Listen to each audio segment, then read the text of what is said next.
how fan passion and media turned football into spectacle and politics. Imagine the thrill of a last-minute winner, the roar of the crowd, and a TV commentator's call that just pulls you right into the emotion. Sometimes it's more than just a game.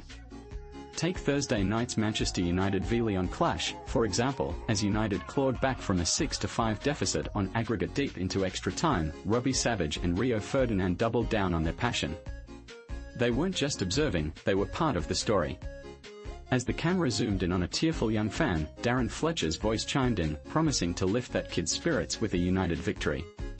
But let's pause and unpack that moment, because nestled in those words are layers of assumptions that reveal a lot about how football has become a vessel for tribal loyalty and emotional spectacle. First, there's the obvious: everyone wants United to win. The crying child symbolizes a universal picture-perfect moment of innocence and heartbreak that gets us right in the feels. But more subtly, Fletcher's use of "we" makes it a collective effort, an unspoken agreement that everyone watching is on the same team, united by fandom.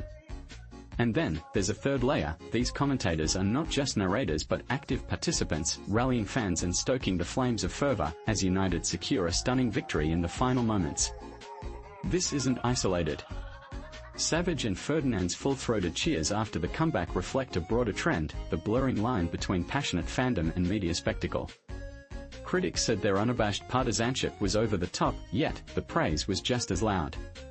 In their fervor, they exemplify a shift toward tribalism, where fan identity has become inseparable from how we talk about the game itself.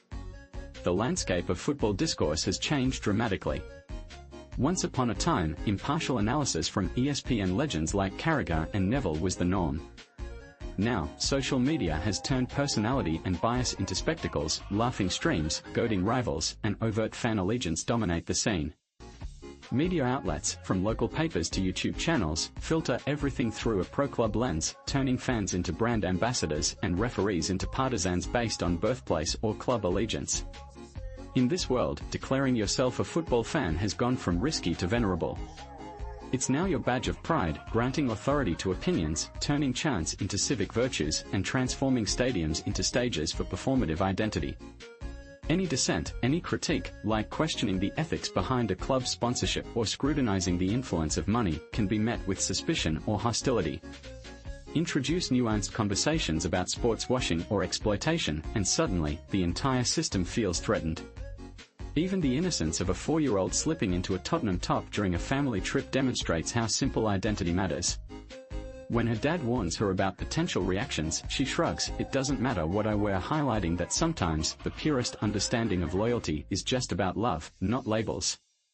If a child gets that, maybe we grown-ups could stand to remember it, too, beyond the tribal warfare, beyond the spectacle, and back to what really makes football special: joy unfiltered, love for the game, and the simple meaning of being part of a story larger than ourselves.